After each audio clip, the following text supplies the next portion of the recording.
Call to order the regular meeting of the City Council of the City of Victorville.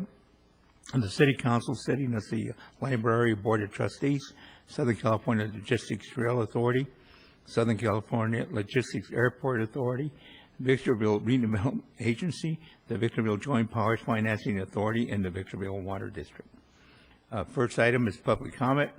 Anyone wishes to speak to the council, come to the podium. Ready? No? Hearing none, we do have a closed session. Mayor Cabrialis, we have two listed closed sessions. The first one is existing litigation between the City of Victorville and Nunez, case number CIVVS 802634. The other closed session is anticipated litigation pursuant to Government Code 54956.9, subsection C, and we have to discuss three potential cases. To the extent there is reportable action, we will report that at the commencement of the 7 o'clock meeting. Okay.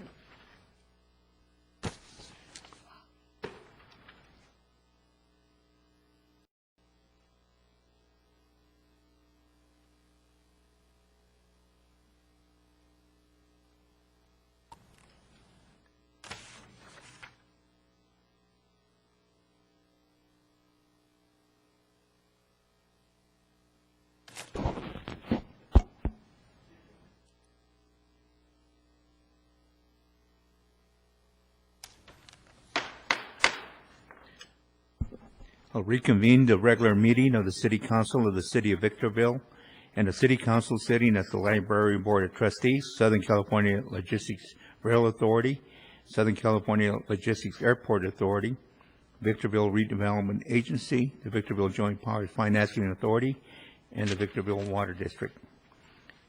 First item is report on the closed session. Thank you, Mayor Cabrialis. There is no reportable action as a result of our 5 o'clock closed session items. Thank you. The invocation will be given by Mayor Pro Tem Rothschild. The Pledge of Allegiance will be led by our Chief of Police, Cliff Reynolds.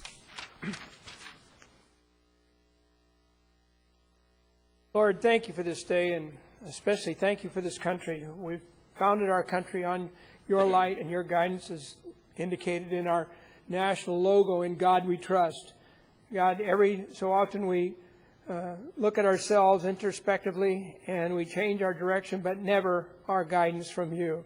So in that vein, bless each of us tonight as we make decisions in your half and not our selfish ends. Amen.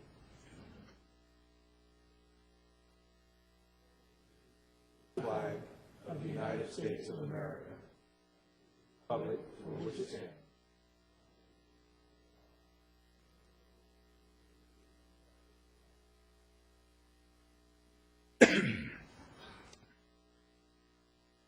Thank you. We now have a proclamation, and that will be presented by Mayor Pro Tem Mike Rothschild.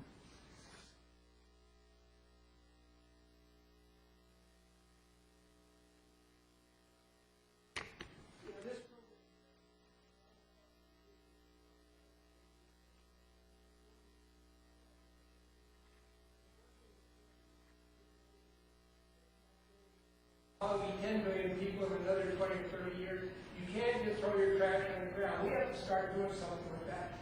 Recycling has emerged in a lot of different ways.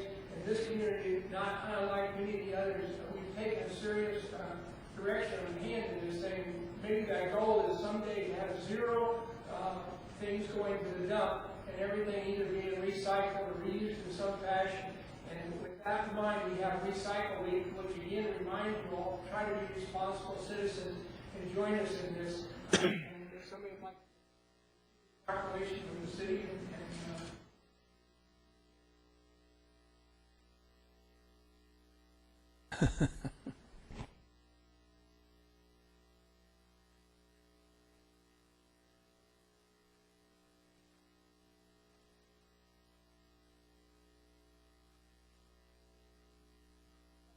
Just want to say it's a pleasure to serve the city of Victorville and its residents.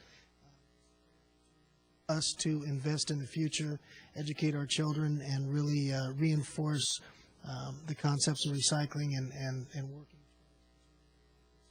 and taking care of the environment. So It's a great honor and privilege, and we appreciate your acknowledgement. Thank you. Thank you very much. Thank you.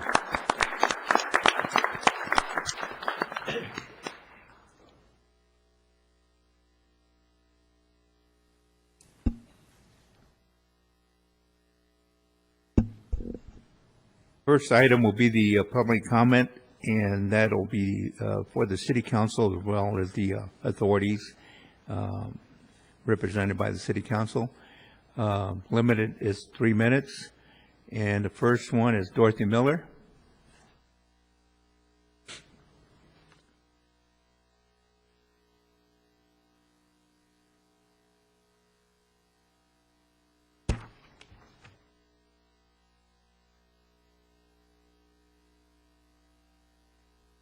Hello, members and council members and all these wonderful people.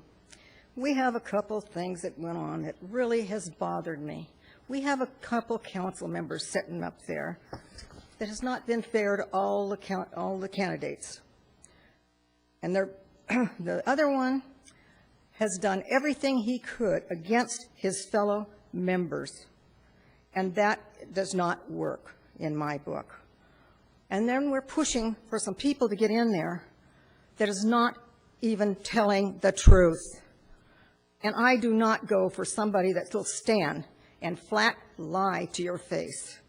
I do not go for that. I do not feel you should be sitting up there doing what you're doing to the people. The people don't need somebody to sit up there to tell us, you're spending my money, but I'm going to do what I want to do, and to heck with everybody else in the city. And that is not going to work. There has been a whole bunch of signs put up on telephone poles. This is illegal in the city of Victorville. And we all got paperwork stating that. You know what? It was called in Wednesday. It was called in Thursday. It was called in Monday. The signs are still there. Now that tells me something, don't it? Either you people don't care what's going on, or somebody has no respect for anything in this city that's running for city council. Then I have another problem. You're going to like this one. It's real well.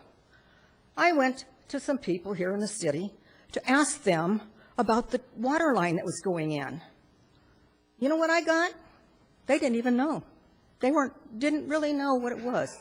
I said, well, I'd like to know what it is. So I talked to people with the water, Mr. McLeod, one of them, and they really didn't know. Actually, what it was, it's they're bringing water over to the pond there on Sycamore. And I don't know who's doing it.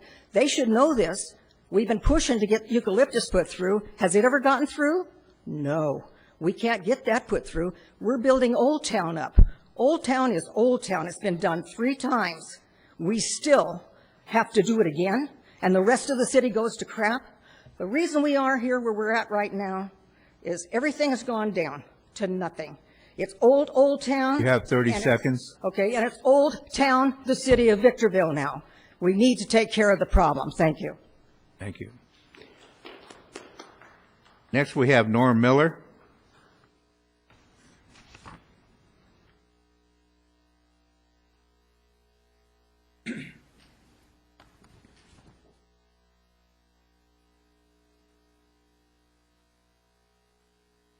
Mayor, council members, my name is Norman Miller, and my wife kind of hit on what I wanted to say a little bit about the signs that were put up on the telephone poles. And as she mentioned, this was in the informational packet, which I think comes in all of them every time, that you cannot put political signs on utility or public poles or fences or whatever like that.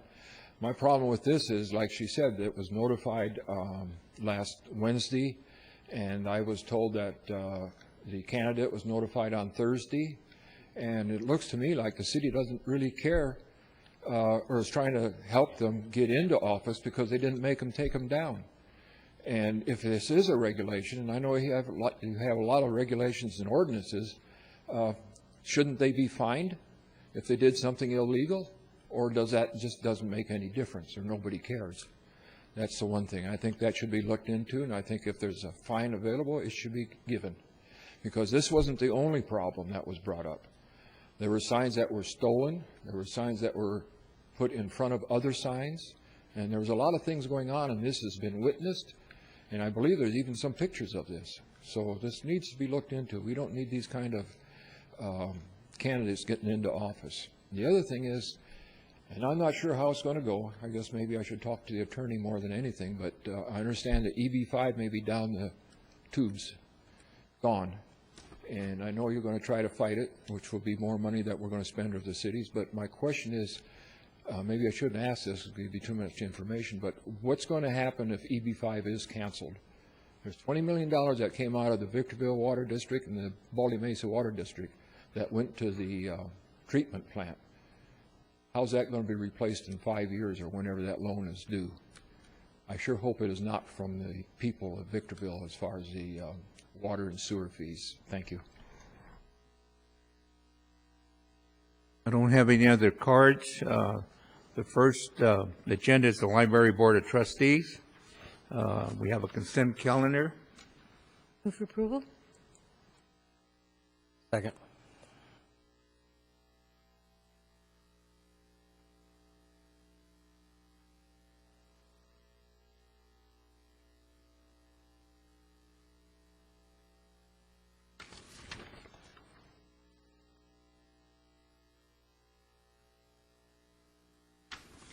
The next two agendas are the Southern California Logistics Rail Authority and also the Southern California Airport Authority. And the chairperson for those authorities is Councilman Caldwell. Thank you, Mayor Cabrialis. The only item remaining on the Rail Authority agenda is the consent calendar. For approval? Second?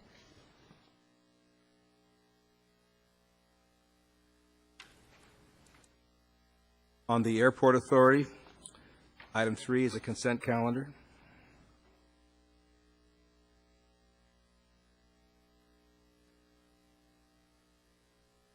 Move for approval. Second.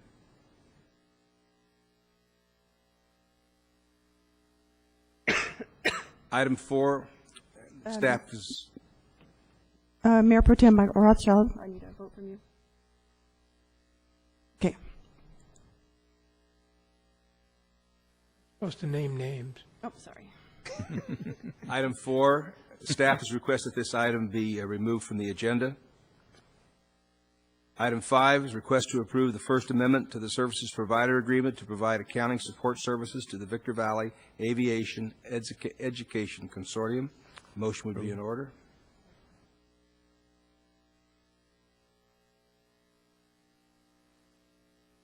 Carol, that concludes the Rail Excuse me. and Airport Okay, Authority. one more. I got it.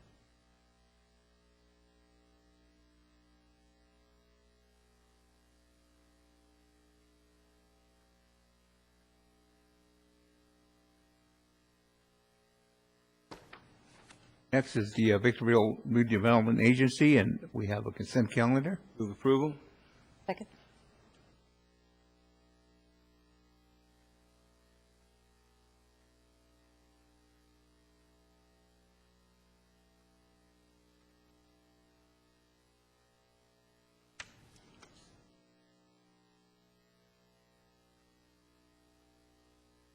Next is the Financing Authority, and we have a consent calendar.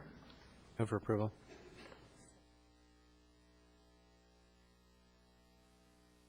Second.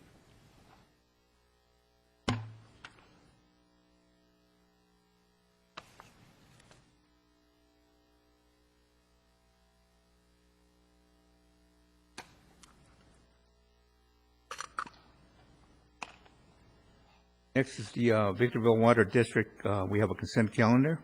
Move for approval? Second.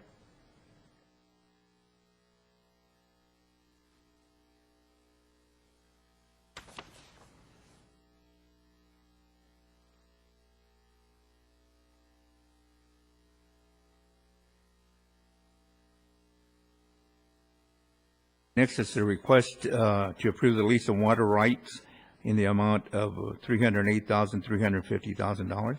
Move approval. Second.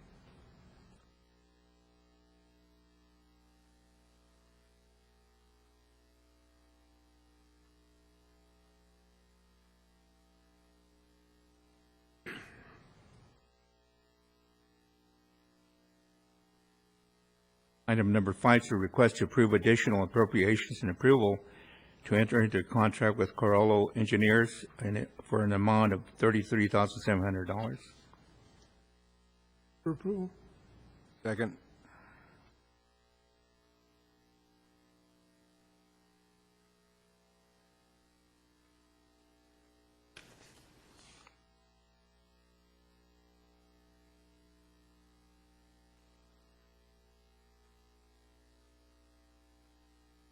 City of Victorville agenda, consent calendar.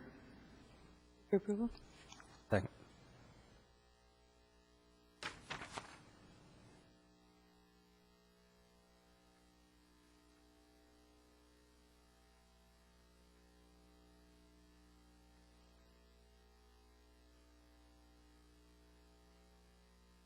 Item number 4 is a request to approve an additional contract amount of $155,339.68, and 2, a change order to VCI Construction in the amount of $169,049.29. Approval. Second.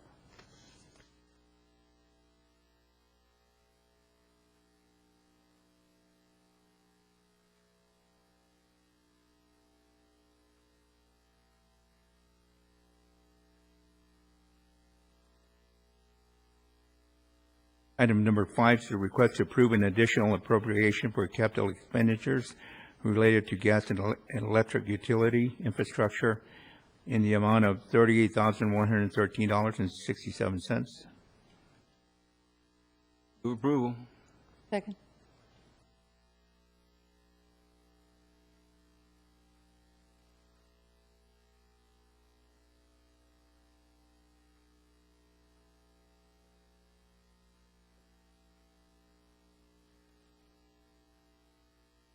Item number 6, request to enter into a lien agreement in the amount as required by Section 17.64.060D2 of the Victorville Municipal Code, and to release the existing bond for the Track 16720 upon recordation of the lien agreement. Approval. Second. Oops. Mike. Whoever clicked first. Mike clicked Mike. first. I did. Yeah.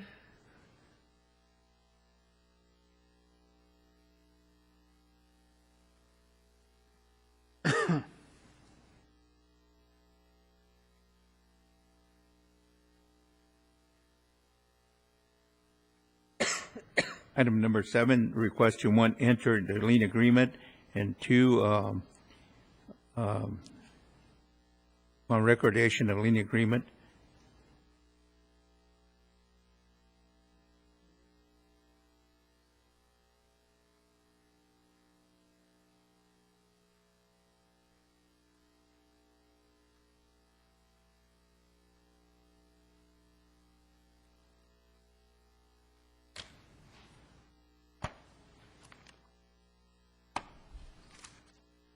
Council reports, starting with Councilman Terry Caldwell. I have none. Just a little report. My wife and I went to China, and we spent 9 days there, an incredibly intense tour, 4 days in Beijing, 4 days in Shanghai. It's an incredibly impressive country. If you've never been there, I mean, your perception sitting home, looking at it through the newspapers and the political process, and then you get there on the ground and you see it. There was about 60 of us from the chamber that were in 2 busloads that went all over. It was incredible. The buildings China is the 21st century every bit as much as this country in Europe. There's no difference. More Chinese there than here. But the fact is that we had 2 college graduates, one guide in Beijing and a separate guide in Shanghai for 4 days each, and we got to know them a little bit, and they were in their 20s and 30s, or in their 30s actually, and their perception of the world is interesting. They really are looking forward to China being integrated within the world community. They're excited about it. You can't own property there, but there is a freedom to go out and make $1 million in businesses and other things and go export yourself in the world. All those things are available to them. So that country is very impressive. And It's 1.5 billion people. We're 300 million people.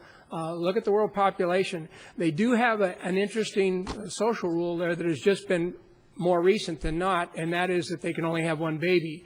You might take issue with how they keep that mandate going, but the fact is that that's one of their interesting anomalies that they see in themselves. You can't have 3 or 4 or 5 billion in this spot. You got to do something else. So that's what they've done.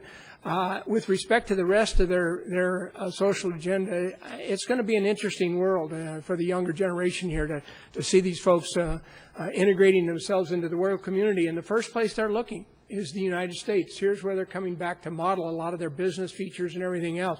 You've seen it in the EB-5 program where we have a lot of investors coming out of China. There's probably, and I say this per capita, more millionaires in China. Now that takes aside the fact that it's 1.5 billion, more millionaires in China than practically any other country in the world. So there is opportunities out there in the business community. What restrictions do they have? They have no restrictions about criticizing their government. Both of our guides stood up and had criticism of their own governments. They had criticism of our governments too. But the point is that the perception you have of that is going to begin to change as we go down the time, and you see more and more of the international community, business communities integrating, because that's the way it's going to integrate. It won't be integrated through the political process. It's the business that will actually integrate us into a body politics of the world as we see it differently in the future. So with that, that's my only comments on that. Very interesting country. Thank you. I have nothing. I have just 3 short suggestions.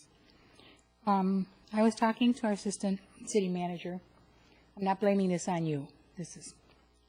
And I asked our attorney about the bonds, how this happened to come about. And he said there's something on the bottom of every bond, which is a short paragraph that would just tell us what the bond's all about, what it's for, and all the terms of the bonds. And I'm going to make these suggestions and hope we can have them on the next agenda for discussion with the other council members, is just let us know when we have a bond. It can be another short little agenda item called information only, and have these things under that information. The next one, I think if we have a project coming up and we know we have the money and it's going to be shovel ready, so to speak, maybe we should put that under information item also so the people know, along with all the council members, not just a few. The last and not least is travel. I think there should be something on the agenda when one of the department heads or any of the council go on a trip. We should have it when, where, the cost, and what the outcome of the trip was. That's all. Thank you. Okay, Mike, in regards to your comment regarding the millionaires in China, I guess that blows the communistic system that they have there. It's not working. Even the 2 guides disagreed with communism as a system, and they were free to say that to us too. It wasn't like they're trying to hide it. So. Anyway, that's all I have. Thank you very much, and the meeting is adjourned. They weren't happy with that system. They would rather